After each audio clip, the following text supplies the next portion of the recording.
Los del Juan de Mariana, estamos una tarde más, hoy de nuevo con los seminarios que hacemos conjuntamente con el Instituto de Estudios Políticos y Relaciones Internacionales de la Universidad Francisco Marroquín, esta vez sobre confianza. Y hoy tenemos a Daniel Lacalle, al que todos ya conocéis, pero bueno, os voy a contar 4 cosas por si todavía queda algún despistado. Daniel es economista, es liberal y además autor de multitud de libros de divulgación económica que normalmente ha publicado con Deusto. De hecho, os hemos dejado en los comentarios del directo en YouTube un link a su último libro que ha salido hace muy poquito. Además, Daniel es economista jefe en Tresis y es profesor de varias instituciones como el Instituto de Empresa o el Instituto de Estudios Bursátiles y colabora con varios medios de comunicación. Y además también durante ya varios años pues, sale ya como uno de los economistas más influyentes del mundo. Así que muchísimas gracias, Daniel, una vez más por apoyar al instituto, por ayudarnos, por participar en este evento y todo tuyo. Muchísimas gracias a todos por participar en este evento, ¿no? Y vamos a hablar un poco sobre lo que tiene que ver con las perspectivas económicas de América Latina y todo esto que tiene que ver, todo esto de la confianza, que a veces parece algo como etéreo y que no es fácil de identificar qué significa eso de la confianza y sobre todo de la confianza de quién, ¿no?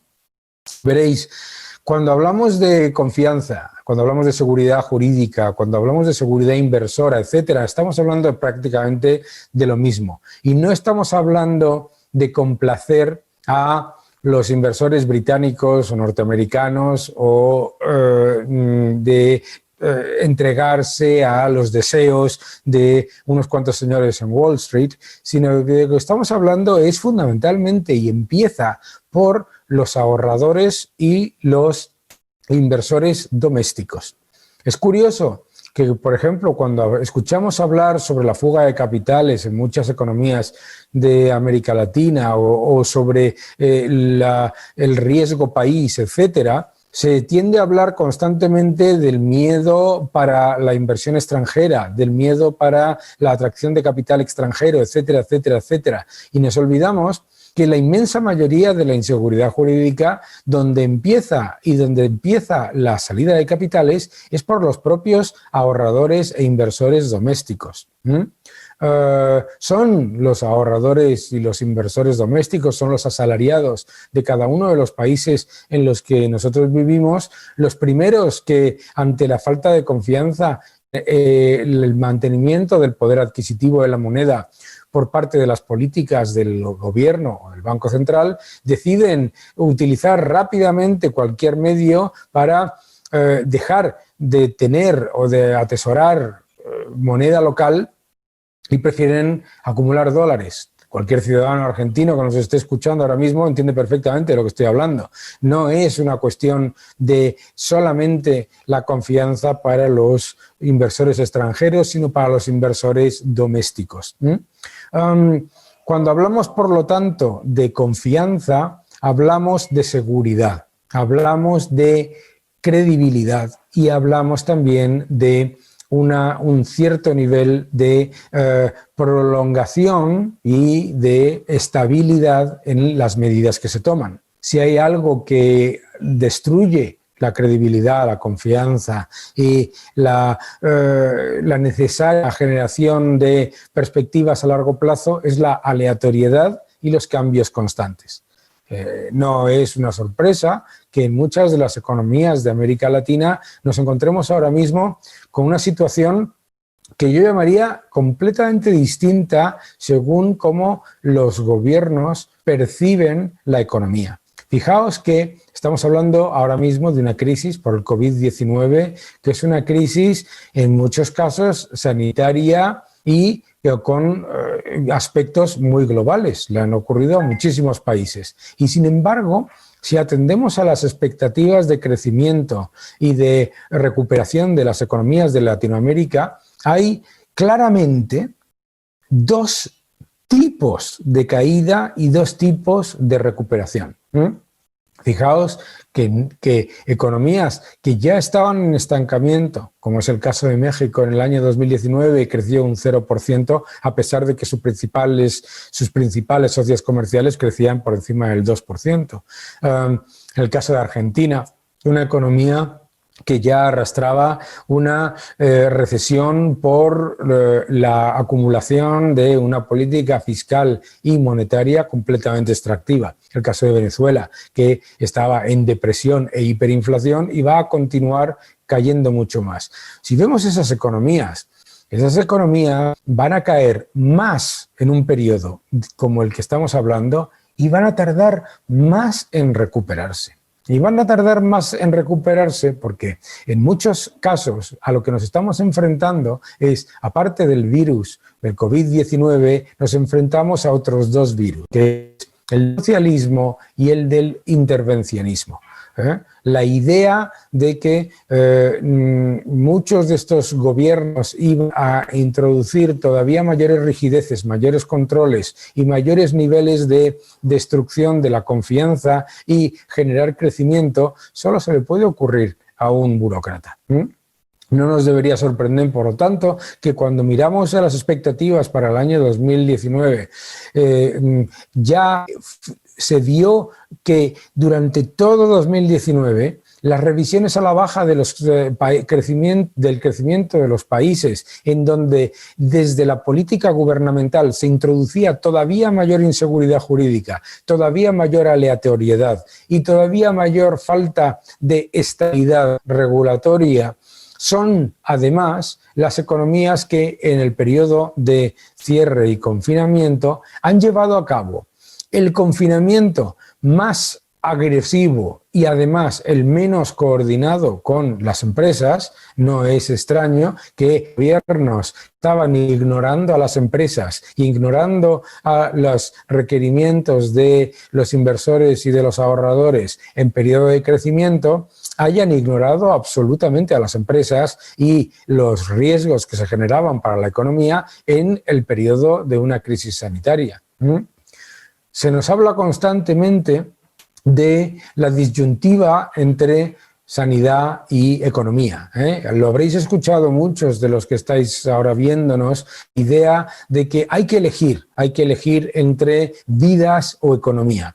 Es una disyuntiva falsa.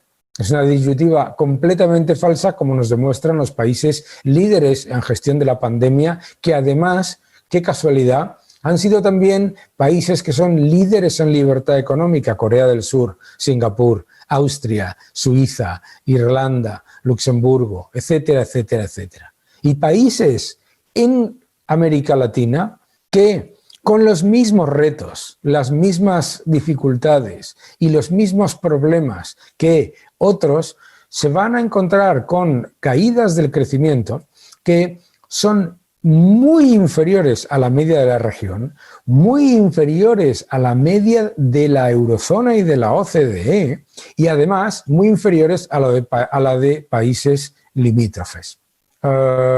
Es nada sorprendente, por lo tanto, que nos encontremos con un problema doble: la caída y la recuperación. La caída es fácilmente justificable por los gobiernos desde un punto de vista de todo es culpa del COVID-19. La excusa del COVID-19 se está utilizando para muchísimas cosas. En México lo estáis viendo. En México, el presidente López Obrador el año pasado se decidió que el Producto Interior Bruto no era una buena forma de medir el bienestar de los ciudadanos de México y que iban a inventar un nuevo índice. ¿Por qué? Fundamentalmente porque prometió crecer un 6% y estaba la economía creciendo un 0% en un entorno de bonanza económica global. Segundo, la caída. La caída de la economía se está generando precisamente como combinación de los errores del pasado más el efecto de un cierre forzoso equivocado.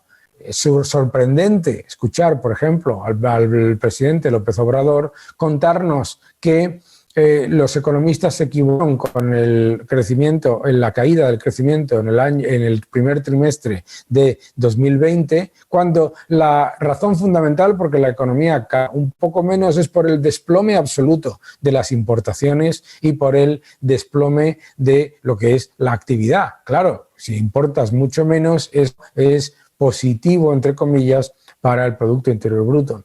Pero quiero ahondar en esa importantísima diferencia. Si algo nos ha mostrado esta crisis, de la que estamos viviendo ahora mismo, es que ignoramos y a veces damos por hecho el efecto positivo y absolutamente clave que tiene tener instituciones que generan confianza en entornos de crisis. No es ninguna sorpresa que países como Chile, como Colombia, que países como Costa Rica, etcétera, que tienen instituciones y que han tenido políticas más orientadas hacia la defensa de la seguridad jurídica, de la seguridad inversora y de la confianza del propio ahorrador local, sean las que menos caigan en el año 2020 y sean las que más rápido se recuperan, según las estimaciones de consenso, en el año 2021.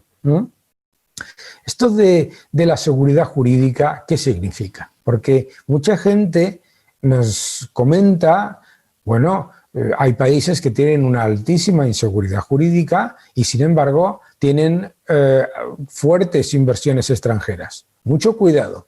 Hay muchos países en África que tienen alto nivel de inversión porque el entorno jurídico y legal que sustenta a las inversiones normalmente lo pone las propias empresas que están invirtiendo allí. Lo estamos viendo con la inversión de China, ¿no? Eso no es lo que nosotros deberíamos buscar para los países de América Latina.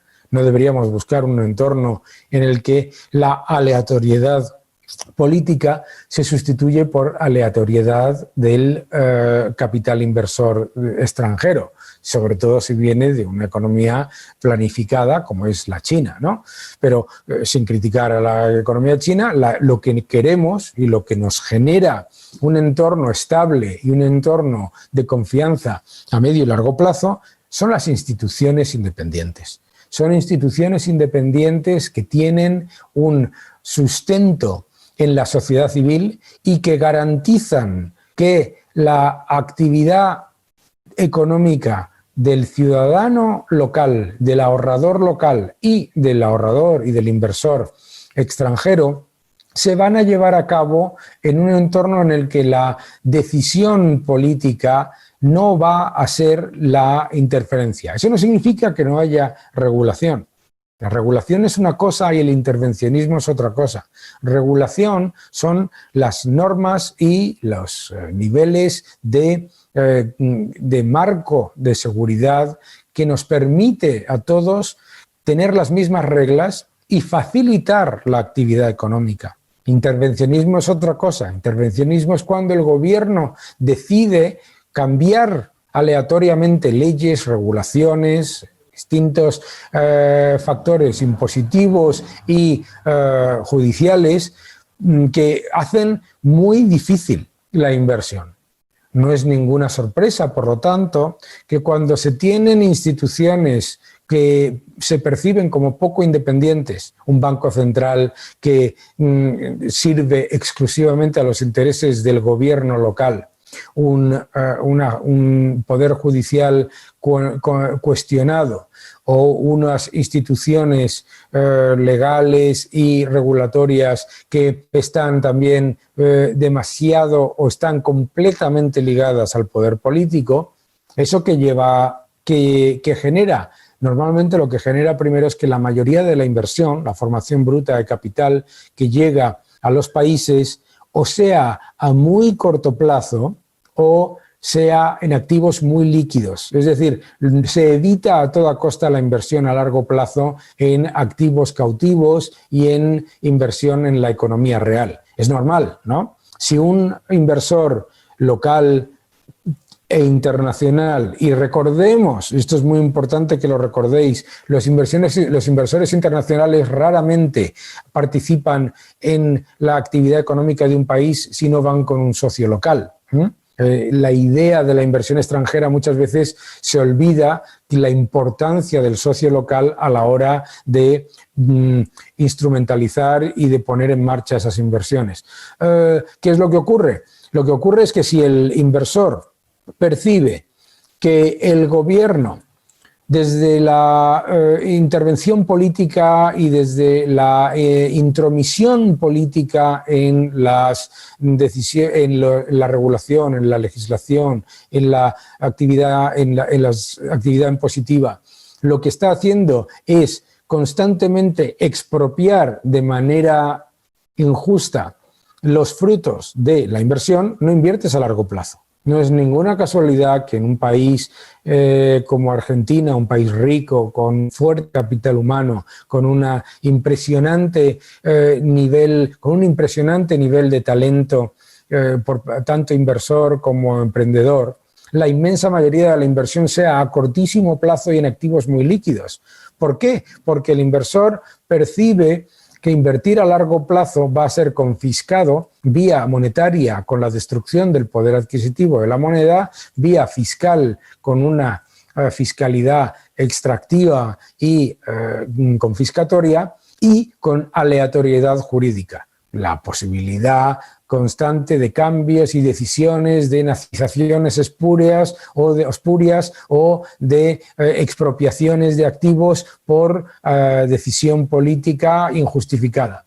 La destrucción de la confianza que genera eso, repito, y quiero repetirlo varias veces en esta charla, porque históricamente cuando se habla de América Latina, se habla constantemente del extranjero. Donde empieza es con el inversor y el ahorrador local. Es el ciudadano del país el que dice: yo en mi propio país no puedo confiar, en mis propias instituciones no puedo confiar, y por lo tanto primero decido sacar capital, es decir, mis propios ahorros, mi propio salario, convertirlo en dólares, en oro, en cualquier otra cosa excepto la moneda local, y desde luego, cuando venga algún inversor y yo pueda tener la posibilidad de participar como socio, lo último que le voy a recomendar es invertir a 20, 25 años.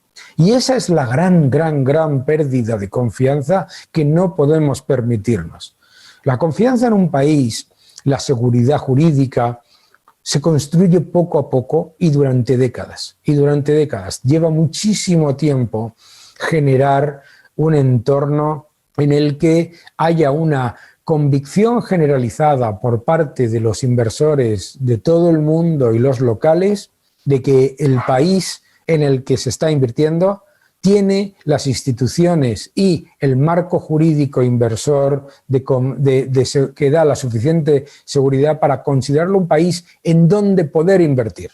Recordemos que invertir, se puede invertir en cualquier parte del mundo. Hay muchos países que crecen mucho, hay muchísimos países con materias primas y en cualquier caso, los gobiernos muchas veces se plantean la inversión como un favor que conceden los gobiernos a los ciudadanos y a los inversores, como una especie de donación que deben hacer los inversores ante la benevolencia del gobernante que le da la oportunidad de arriesgar su dinero en nuestro país. Y eso es una equivocación. El gobernante debe entender que cuando alguien pone su dinero, su capital, su esfuerzo, su talento y su trabajo en nuestro país, lo que está poniendo es mucho más que confianza. Está poniendo todo el esfuerzo para participar del proyecto de un país. El proyecto de un país, por lo tanto, no puede estar sujeto a la aleatoriedad de los políticos, ni mucho menos a las decisiones de lo que ellos consideran que es justo o injusto, sino a un marco que sea estable, que sea predecible y que sea creíble, ¿eh? Porque también puedes decir, oye, hay países en los que se supone que tienes un marco predecible, pero no es nada predecible porque el gobierno aleatoriamente introduce el riesgo país. Eso es el riesgo país.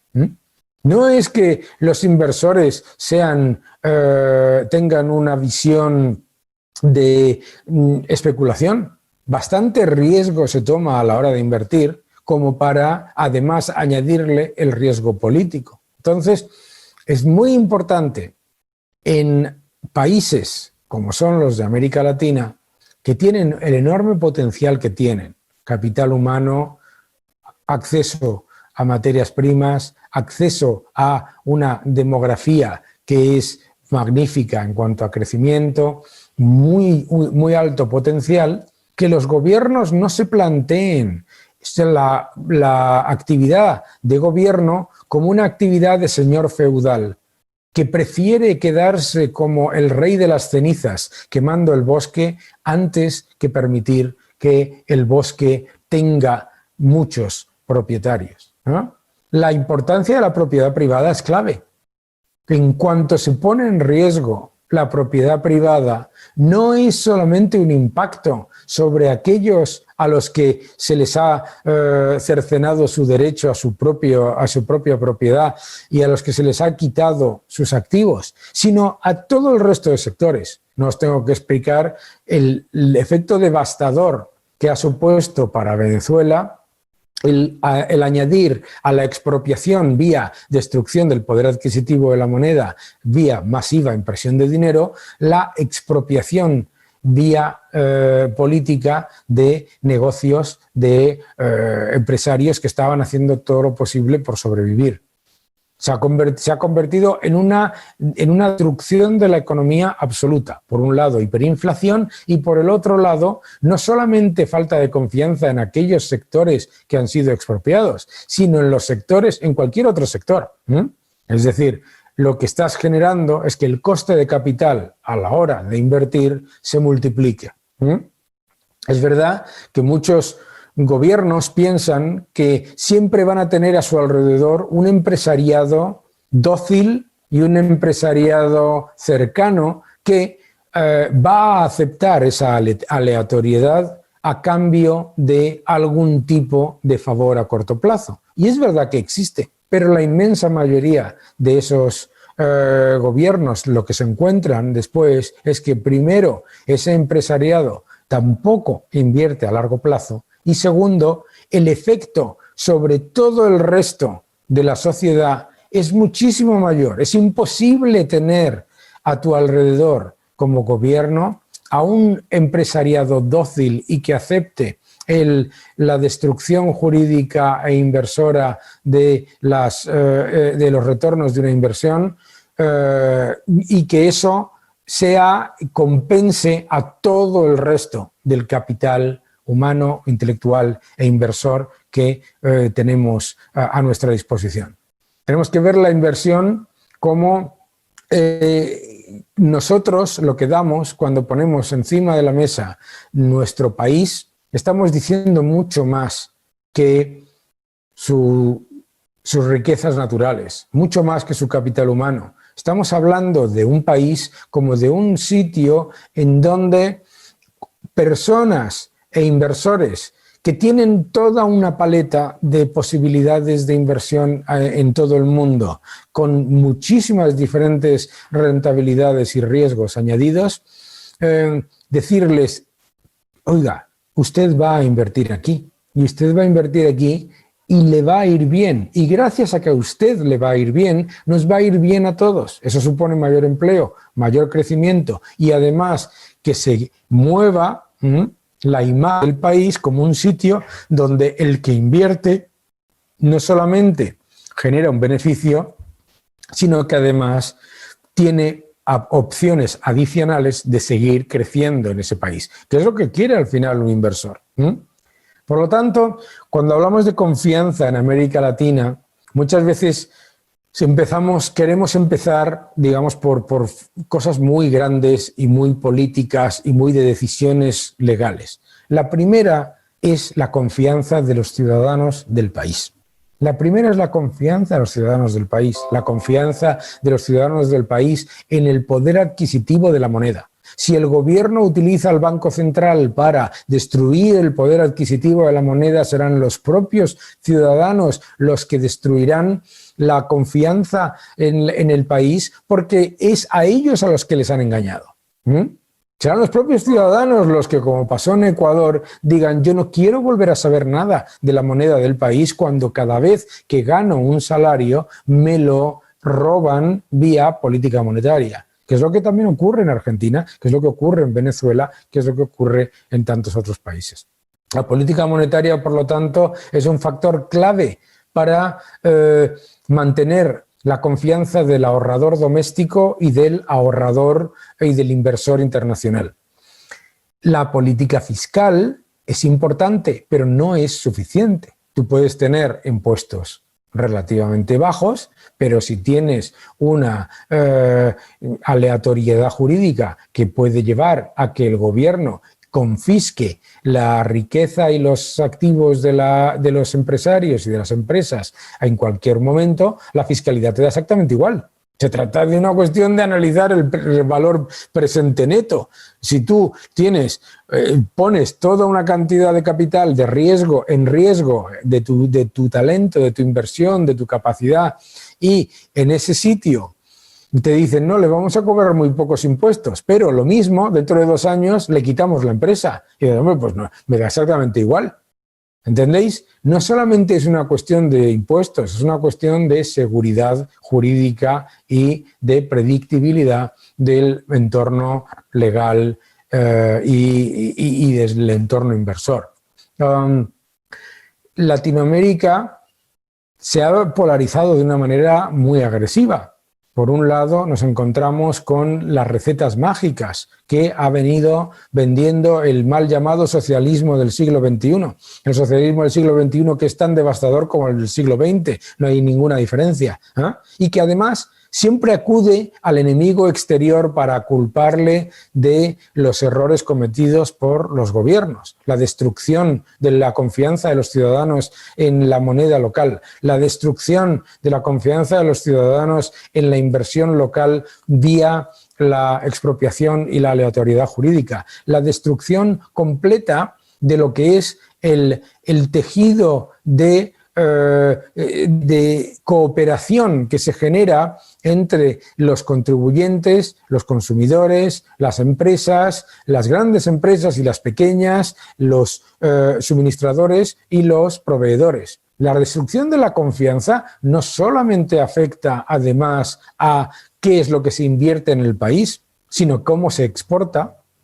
A ver cuál de esos países va a exportar, y el comprador de esas materias primas o de esos bienes o de esos servicios que se exportan, si no hay confianza en el país, no va a querer depositar dinero en el país, en sus bancos, etcétera. Pensadlo por un momento: un país que intenta exportar y cuya seguridad jurídica y seguridad inversora es muy baja, los compradores en otros países van a decir: o usted se adhiere a una legislación internacional en cuentas fuera de su país, o yo no importo lo que usted exporta. También para las importaciones. Un país que no genera confianza, empezando por sus ahorradores domésticos y siguiendo por los inversores, es un país en el que cuando le toca importar bienes o servicios de otros países, ¿qué es lo que ocurre? Que no le van a aceptar la moneda local, que no le van a aceptar una transacción, por ejemplo, que se pague a 3 meses, va a tener que pagar por adelantado, etcétera, etcétera, etcétera. Es decir, a veces el intervencionismo ofrece soluciones aparentemente muy sencillas. ¡Qué buena idea! Vamos a dejar de pagar la deuda. Al dejar de pagar la deuda tendremos más dinero para exportar y para pagar servicios sociales. Y es falso. Al dejar de pagar la deuda te quedas con una inseguridad que nadie te acepta como contrapartida comercial. Porque lo que estás diciendo cuando dejas de pagar la deuda es que no eres confiable.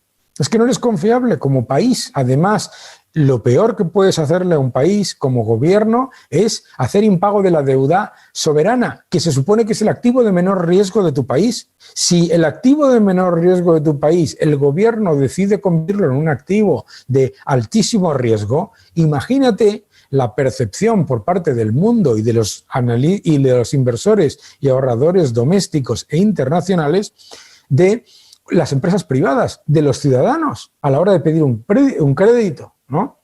Es muy importante, por lo tanto, que entendamos esto de cara a la salida de la crisis del COVID-19, porque se nos están introduciendo todos los días las ideas mágicas de que la solución para América Latina es dedicarse a imprimir dinero como locos y que eso lo va a solucionar todo. Como si el ejemplo de Argentina, el ejemplo de Venezuela, el ejemplo de Ecuador antes de la dolarización, etcétera, no fuera suficiente. Y la evidencia de que llevando a cabo enormes aumentos del déficit comercial y del déficit fiscal, lo que te lleva es a tener que endeudarte todavía más en dólares. Porque la confianza de los propios ahorradores domésticos no existe. Cuando nos dicen que la solución a todo esto es proteccionismo, consumir de lo nuestro, ¿cómo de lo nuestro? Cualquiera en México, en Brasil, en Argentina, en Chile, en Colombia, que piense que la economía va a crecer tirando exclusivamente de la demanda interna, tiene un gravísimo problema con las matemáticas y la estadística. Porque la destrucción de la demanda interna vía política monetaria y fiscal es de tal calado que no solamente dependes todavía más de las exportaciones, sino que encima no puedes exportar porque nadie se fía de ti.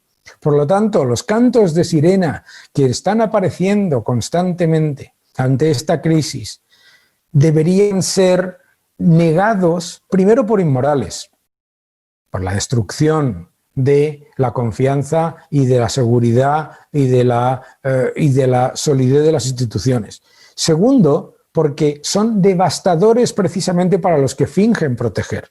Dice el gobierno argentino que el impago de la deuda es para ayudar a los más pobres, y lo que genera es todavía más pobreza porque estás convirtiendo a tu país en un país que no es confiable cuando haces default en los bonos que emitiste para salir del default anterior. Por ejemplo, caso de Argentina ahora, ¿no?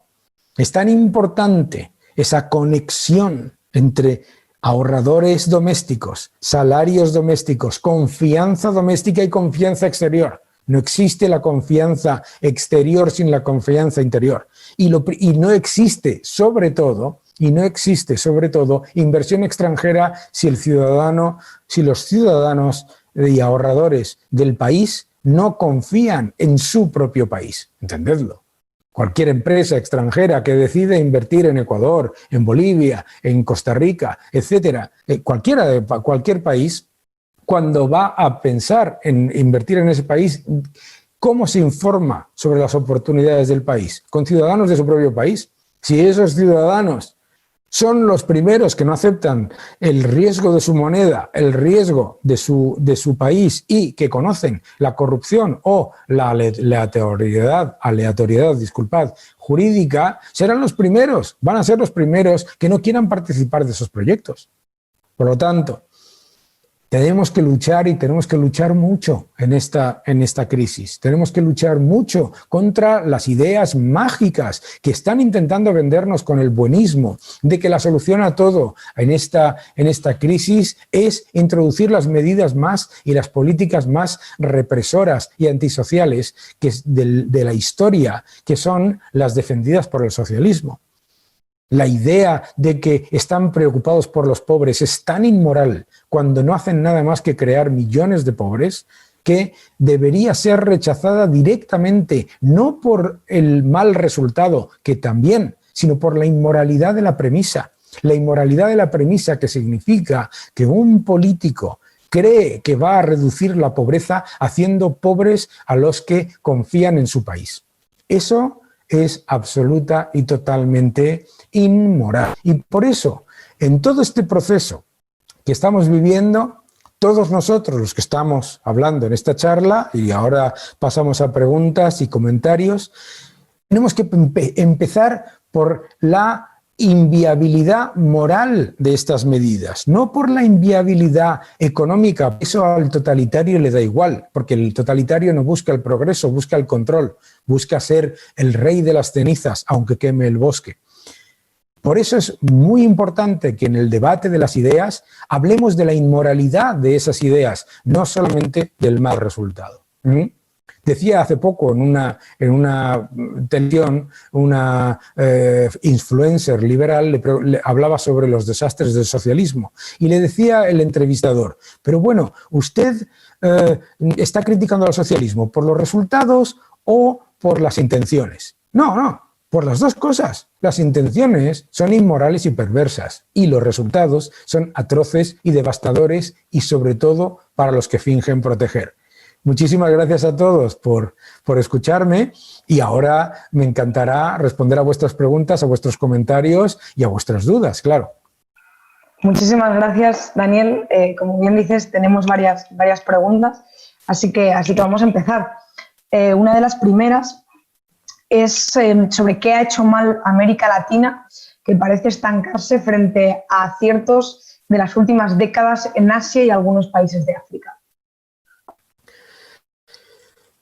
América Latina no debe hablarse de ella en general. Es verdad que si miramos a América Latina en su totalidad, parece esa cifra, eso que me acabas de decir, pero sin embargo tenemos economías en América Latina que han tenido un desempeño muy superior al de muchas economías europeas y muchas economías de países desarrollados y que lo han hecho muy bien, han mejorado en pobreza, etcétera, etcétera. ¿Cuál es el problema? El problema en América Latina es así de claro, ha sido el socialismo del siglo XXI. El problema de América Latina empieza con la decisión de una economía tan importante, el 20% del Producto Interior Bruto de América Latina prácticamente, que es Brasil, destruyendo completamente su enorme potencial con las políticas más devastadoras que se podían llevar a cabo, particularmente porque el socialismo del siglo XXI aparece en una época de precios del petróleo disparados y parece inicialmente que genera una serie de beneficios, pero lo único que está haciendo es apalancarse a los precios del petróleo. Claro, cuando los precios del petróleo vuelven a normalizarse, el socialismo del siglo XXI no es que se desplome, es que muestra el absoluto y exponencial desastre en la economía. Fíjate, lo que ha ocurrido en Brasil, lo que ha ocurrido en Argentina, lo que ha ocurrido en Venezuela, ya estamos simplemente hablando de muy pocos países, de un porcentaje del Producto Interior Bruto de Latinoamérica tan grande que parece como que América Latina en sí misma pues lo ha hecho muy mal y hay países que lo han hecho muy bien. Y luego, otra cosa muy importante, todas estas políticas se han llevado a cabo bajo la premisa de la reducción de la pobreza y resulta que precisamente con esas políticas la reducción de la pobreza y la reducción de la desigualdad es la más baja de las economías similares, como decías tú, Asia o África. Es alucinante. Otra pregunta que nos hacen es que si crees que, o qué crees que se puede hacer desde países como España y como países latinoamericanos, aquí ponen el ejemplo de Argentina, para recuperar, ¿no?, esa confianza en el caso de haberse perdido. Entiendo que la pregunta se refiere a qué tipo de políticas habría que implementar para recuperar esa confianza. Claro, la confianza se crea durante décadas, poco a poco, muy lentamente, y se destruye muy rápido. Se destruye rapidísimamente. Países como Venezuela, que habían sido países receptores de inmigrantes, un país que llegó a ser uno de los más ricos del mundo, etcétera, rápidamente, en muy poco tiempo, destruye su confianza. Entonces, es toda una combinación. Es toda una combinación que empieza por convencer a los propios ciudadanos de ese país que su país merece la pena. Claro, eso es lo más complicado si se llevan a cabo políticas intervencionistas, porque claro, el ciudadano, por un lado, o se va o o intenta estar lo más lejos de la confiscación por parte de los gobiernos, sea vía monetaria o vía fiscal. Entonces, ¿qué es lo que podemos hacer? Desde nuestro punto de vista, y cada uno individualmente, como explico en mi libro Libertad o Igualdad, lo primero, lo que tenemos que hacer es constantemente luchar contra las ideas mágicas del intervencionismo para que la confianza que todavía tenemos no la perdamos. Importante, ¿vale? Primero, no perder la que ya tenemos. Segundo, para aumentar la confianza, tenemos que evitar, particularmente las personas que nos consideramos liberales, la equidistancia entre el totalitarismo populista y el centro de derecha ineficiente. No es lo mismo. No es lo mismo que tengas un gobierno que no haga las cosas 100% bien a estar equidistante con uno que hace el 100% de las cosas en contra de la confianza, ¿de acuerdo? Por lo tanto, tenemos que ser muy cautos a la hora de convertir al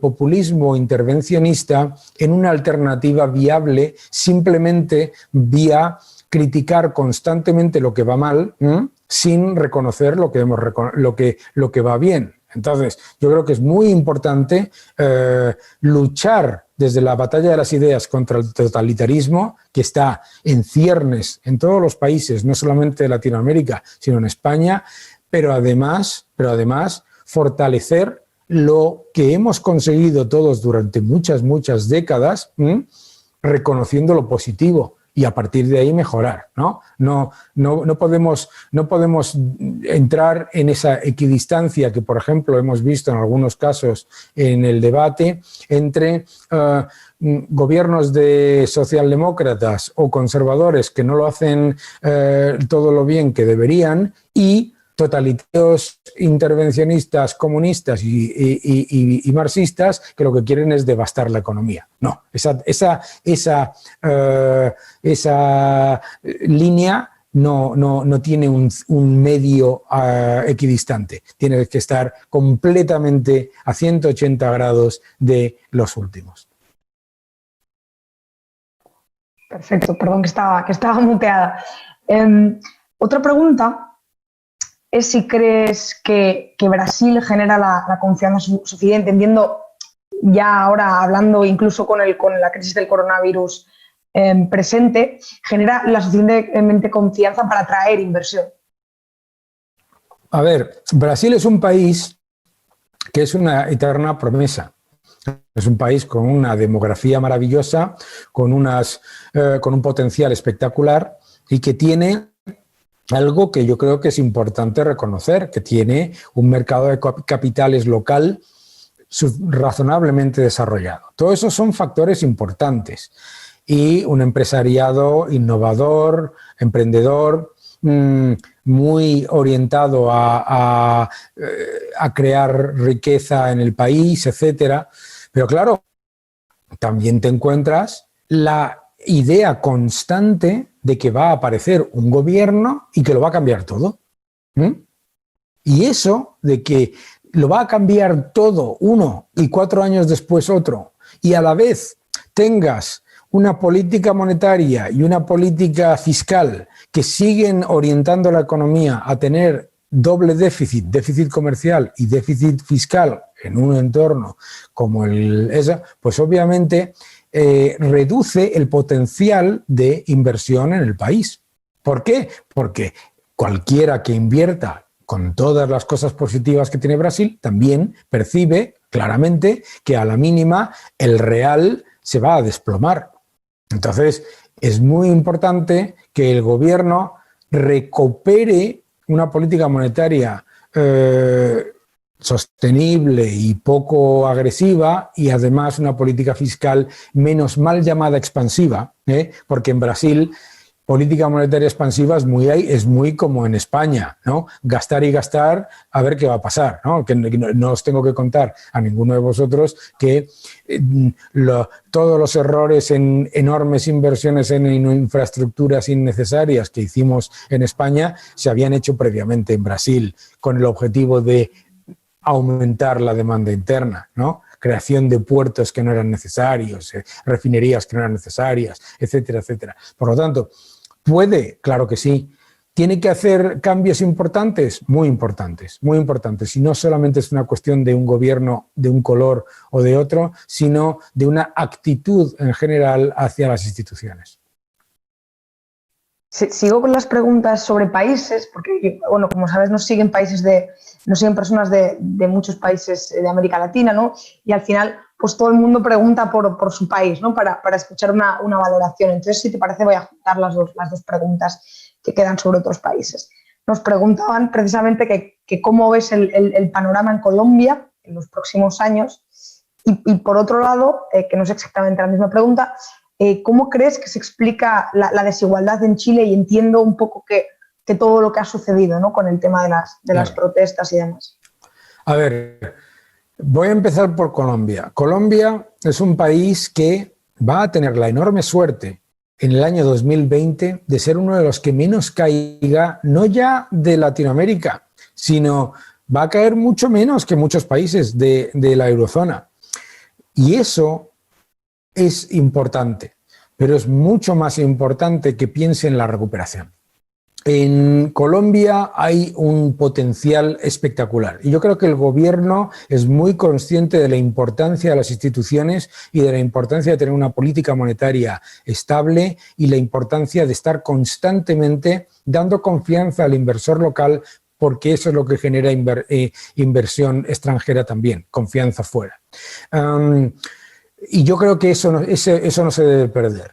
En Colombia escucho constantemente la idea mágica. Hay casi un enorme consenso por parte de los economistas allí sobre la importancia de llevar a cabo enormes reformas fiscales que siempre invariablemente están orientadas a aumentar de manera brutal los impuestos. Es un grave error. Es un grave error que cercena el potencial de crecimiento del país. El país lo que tiene que buscar ahora mismo es aumentar las bases imponibles del futuro, no pensar en intentar rascar unos cuantos dólares más en impuestos por parte de los que están invirtiendo actualmente. En el caso de Chile, la desigualdad ha sido un arma ideológica. Un arma ideológica para la destrucción del sistema. Ante la evidencia por parte de Frente Amplio y de todos los intervencionistas de no poder negar la evidencia del mayor crecimiento económico, mayor aumento de la riqueza, mayor reducción de la pobreza, mayor prosperidad del país, tienen que introducir el argumento de la desigualdad, que es uno de los países más desiguales de la OCDE. Primero, la desigualdad se ha reducido y se ha reducido de manera muy importante. Que Chile sea un país desigual, más desigual que la media de la OCDE, no significa que sea un país extremadamente desigual. Recordemos que el índice de Gini muestra que prácticamente el 60% de la población tiene un alto nivel de igualdad. Pero sobre todo, la decisión de destruir la economía basada en una supuesta desigualdad, incluso si fuese correcta, demuestra que el objetivo no es reducir la desigualdad, sino destruir el sistema.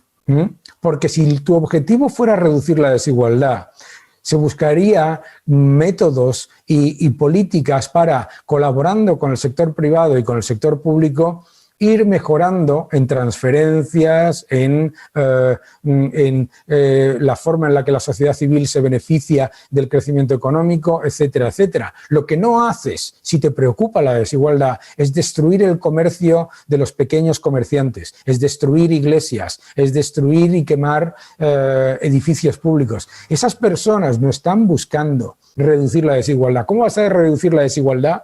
Destruyendo. Todo lo contrario, como se reduce la desigualdad es mejorando el empleo. Por lo tanto, está claro que se ha utilizado la falacia de la desigualdad para llevar a cabo un cambio de régimen que no pudieron ganar en las elecciones. Y para instaurar un cambio de régimen, además, hacia un régimen totalitario y obviamente, lo dice hasta la OCDE, con ramificaciones hacia lo que está haciendo Cuba y lo que ha hecho Venezuela. Por lo tanto, ¿que se puede reducir la desigualdad? Por supuesto. ¿Que no se reduce la desigualdad destruyendo la economía, sino que se aumenta? Es una evidencia. Tercero, que desde luego, como no se reduce la desigualdad, es introduciendo un régimen socialista, es más claro todavía. No hay nada más desigual que la economía venezolana, la economía cubana, la economía argentina bajo los Kirchner, que lo que hizo fue muy ricos a unos cuantos políticos y pobres a todos los demás. Muchísimas gracias. Seguimos con Colombia y hay otra pregunta, y es que si crees que puede Colombia superar la enorme influencia de la coca en la economía, la política y la sociedad, y en general, no solo en Colombia, ¿no?, sino sobre todo en los países de Centroamérica y el Caribe. Es muy difícil y sobre todo porque para muchos ciudadanos la coca no es una cuestión de beneficio económico, sino de supervivencia, ¿de acuerdo? Entonces, es por eso que es tan importante, fijaos el cambio de lo que ha sido Colombia.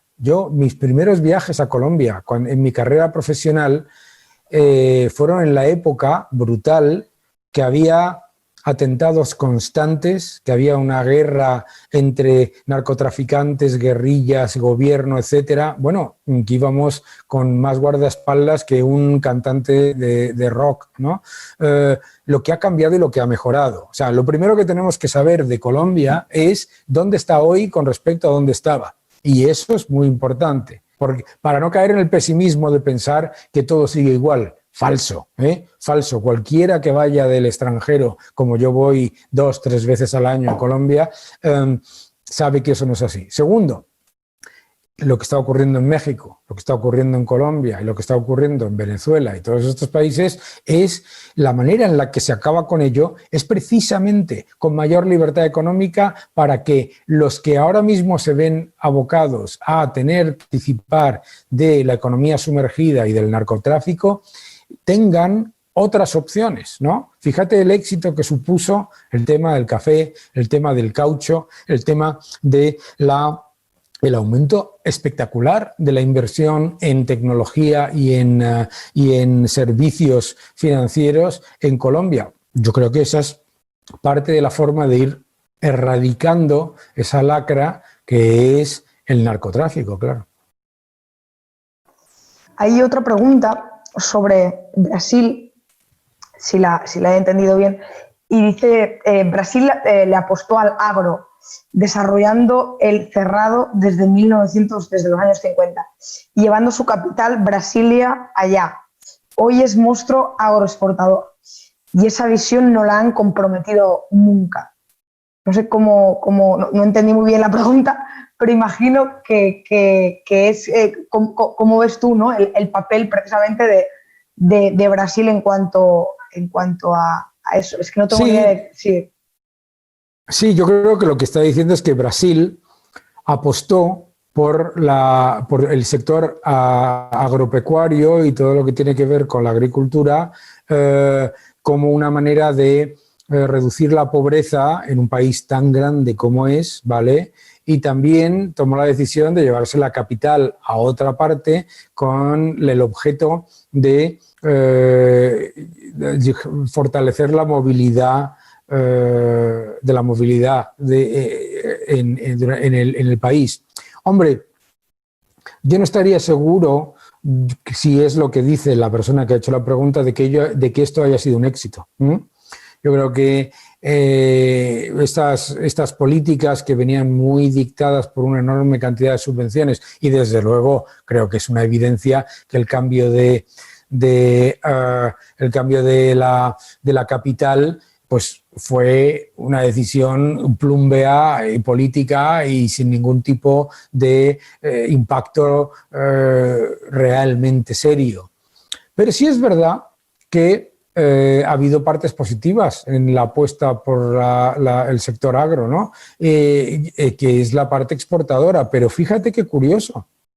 Eso no ha venido vía subvenciones, eso ha venido vía la exportación, y vía un empresariado que ha salido hacia afuera, que tiene mayor credibilidad y mayor coordinación con las instituciones de cara a salir al exterior. O sea que esas son partes positivas, pero no porque lo haya decidido el gobierno. Yo creo que eso no ha funcionado claramente, ¿no?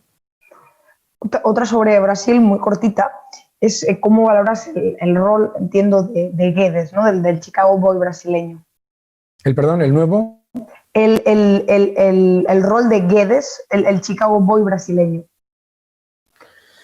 A ver, es demasiado pronto para pensar que eso va a tener digamos, un impacto serio. ¿Qué es lo que yo creo? Yo creo que el gobierno actual de Brasil está, por un lado, introduciendo una serie de medidas que son claramente de oferta y liberalizadoras, pero por otro lado, también mantiene muchas de las rémoras del populismo previo. Por lo tanto, yo voy a ser muy cauteloso en general. Yo no haría comparaciones en cualquier caso, pero creo que en general el gobierno actual debería tomar una apuesta mucho más clara por las medidas de oferta que por una combinación de populismo mercantilista y a la vez medidas aparentemente liberalizadoras, ¿no? Sobre la deuda que estabas mencionando durante la conferencia, nos preguntan que, claro, el coronavirus, la crisis del coronavirus desató la deuda para aliviar el efecto de bueno, no tanto el efecto de la cuarentena, ¿no?, como pues, la necesidad de comprar material y ese tipo de cuestiones, y también de aplicar ciertas medidas económicas. ¿Crees que eso va a conllevar seguro más impuestos? Seguro. Desafortunadamente, porque además yo hablo siempre de la utilización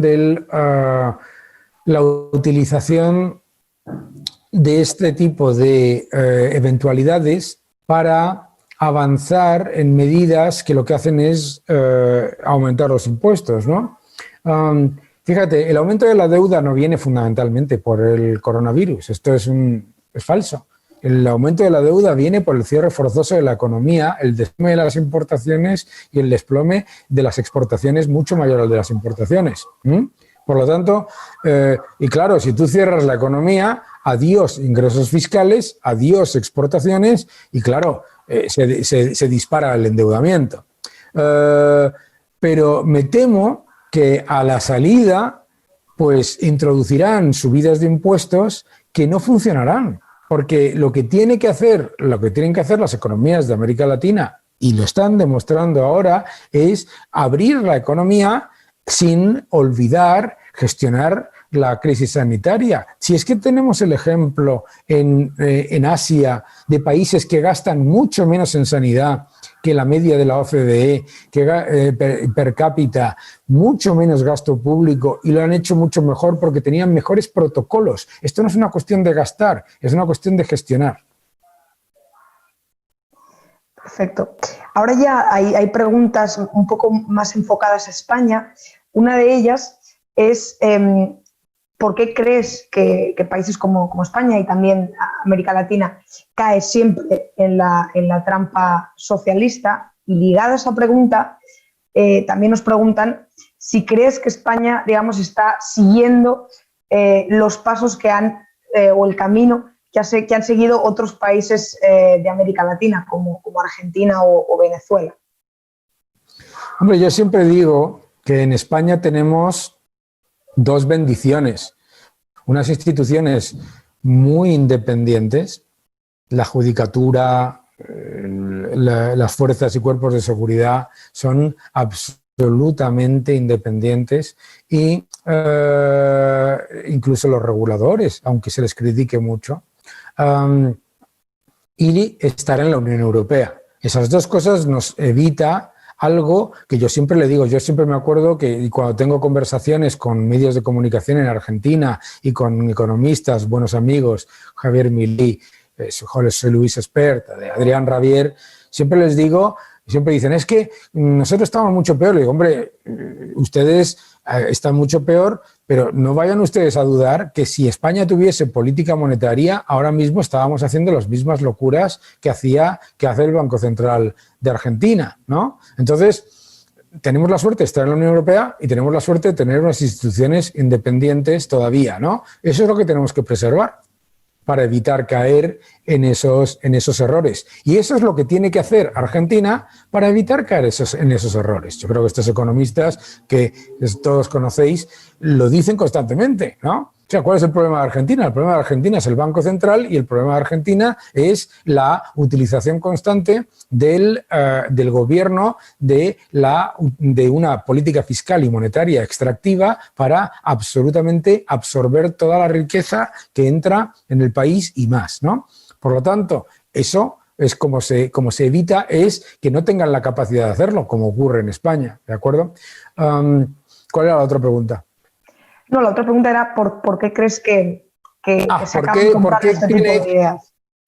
¿Por qué tiene éxito el socialismo? En el libro Libertad o Igualdad lo digo, el socialismo siempre se compara con la magia, no se compara con la realidad. Cuando tú dices, pero si en Cuba ha sido un fracaso, no es verdadero socialismo. En Venezuela ha sido un fracaso, no es verdadero socialismo. En Argentina ha sido un fracaso, no es verdadero socialismo. En Brasil, claro, y Carlos Rodríguez Brown decía que el socialismo se compara siempre con sus mejores intenciones y al capitalismo se le compara con sus peores resultados, ¿no? Cuando tú tienes un debate con un socialista, el socialista te dice, es que yo conozco una empresa que ha despedido a una señora porque estaba embarazada. Eso es un problema del capitalismo. Y entonces tú le dices, oiga, es que en socialismo no solamente ocurre eso, sino que además el gobierno lo esconde, utiliza la manipulación, la represión y además la demagogia. Bueno, pero es que eso no es verdadero socialismo, ¿entiendes? Claro, el socialismo siempre habla de utopía y además como utiliza la bandera falsa de los pobres, nosotros es que estamos preocupados por los pobres y usted está preocupado por los ricos, ¿no? Al contrario, no existe. El capitalismo no puede existir si los pobres no son más ricos. Sin embargo, el socialismo existe perfectamente con los pobres siendo muchísimo más pobres. Muchísimas gracias. Hay otra pregunta, seguíamos hablando sobre temas de deuda y había una persona que preguntaba de qué manera crees que los países de América Latina pueden negociar condonaciones de la deuda con otros países y organismos internacionales y si crees que eso es factible. Diferencia que el segundo, aumenta su masa monetaria 7 veces más que el otro. Vamos, es que es de libro.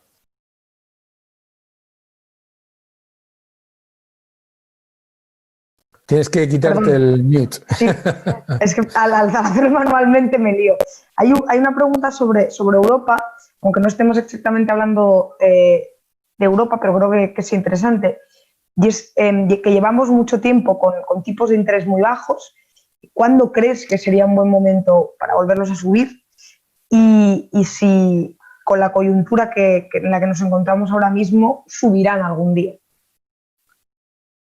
Vamos a empezar por el final. No. Es decir, con los tipos de interés negativos no funcionan como un incentivo para hacer reformas estructurales y para reducir la deuda. Funcionan como un incentivo para endeudarte y no hacer reformas estructurales, que le voy a contar a cualquier ciudadano español, cualquier ciudadano europeo.